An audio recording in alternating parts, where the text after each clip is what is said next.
ఉండడం నేర్చుకున్నాను అని ఒక ప్రతిపాదన. ఒక సాలెపురుగు, అది కూడా నాకు గురువే.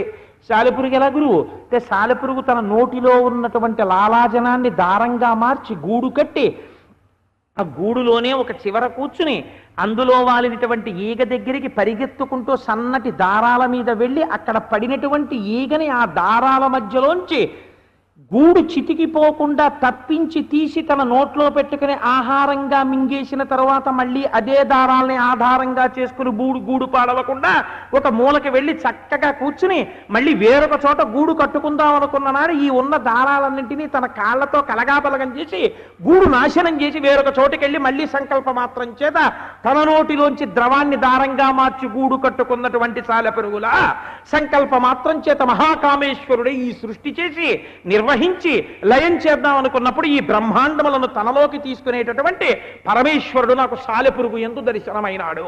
అందుకని నేను సాలెపురుగును గురువుగా స్వీకరించాను అని సాలెపురుగుకి నమస్కారం చేశారు. సృష్టి స్థితి లయములు ఈశ్వరుడి వల్ల జరుగుతున్నాయని నేను తెలుసుకున్నాను.